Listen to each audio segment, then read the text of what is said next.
Hello everyone, and welcome to my review of the Venator class attack cruiser. This is set 75441 with 643 pieces, and this retails for $80 here in the US. So first off, taking a look at the box here, we have a nice cool view of the Venator here with the display stand that is included, which does show off this printed piece here and stuff. We have all the information down here and everything, but it is just a kind of boring black box. But if we look on the back here, we have another view of the Venator and some measurements of the ship, and like the LEGO version you're getting. And then we also do have a nice picture of the Venator from the opening scene of Revenge of the Sith. And then on the side, we do have the nice Starship collection typed out there to show that this goes with the other starships that we have, so it makes these sets kind of uniform and all. But let's go ahead and move on to the set. So taking a look at this set here, I've got to say this thing is awesome. The box does not do this thing justice. I mean, it just does look really good.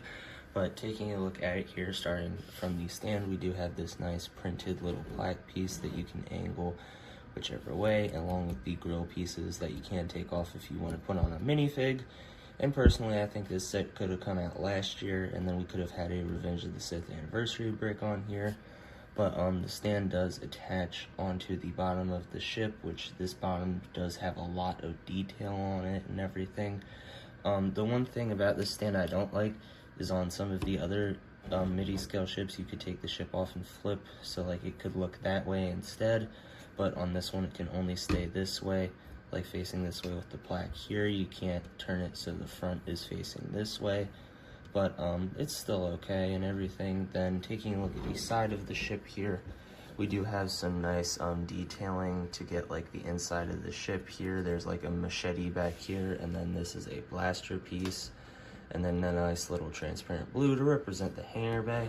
And it is of course the same on both sides.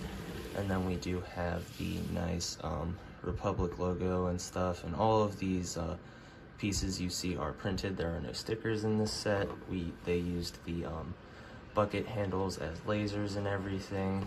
And then one thing that is cool about this is you can lift off this piece to show the bridge on the inside, and you can see like the transparent blue and everything to represent the hangars. And then we do have Anakin and Obi-Wan starfighters. And then that piece does just slide back in. The one thing that is a shame about it though is it doesn't like slide open or anything. And then the bridge design here is actually really nice, I think. At first I thought it was kind of like boring and stuff, but it does look very nice. We do have some transparent blue kind of mixed in here, but it's kind of hard to see and everything. But overall, it is a very nice design. And I personally think this is one of the best, if not the best, Midi-scale ship that we've gotten. So taking a look at the Venator and Acclamator side by side here, they definitely do look very nice next to each other, but I personally like the Venator better. I think it looks nicer on the display. This stand, I believe, for the Acclamator is a little taller, but the bottom of the ship is also larger and everything. But as far as scaling goes for these two, I don't think they're in scale. I'm pretty sure the Acclamator is supposed to be like a little less than half the size, but if you look here, it's more like 2/3. Like, I don't think they're in scale with each other, but it's really okay, because I don't think, it's not like it's like a play set or UCS or anything. They're just Midi-scale ships. Like the Millennium Falcon isn't in scale with these either. They're all like their own thing, but overall I do think they still pair nicely with one another, and they will definitely pair nice on your displays. Now, of course, the set that pairs perfectly with this is the Invisible Hand that we got back in 2024, and it definitely pairs nicely, especially if you set them side by side. I mean, they're pretty much the exact same. And if you want to on your display, you could, like I said, take the stand and flip it around, and then have this one on display like that. And then you could easily recreate the opening scene in Revenge of the Sith if you wanted. So definitely some cool things that you can do with this set. But as far as displaying it goes, you can definitely pair it up with a lot of other sets. if you don't want to leave it on its own, but of course it does look very cool on its own on a display.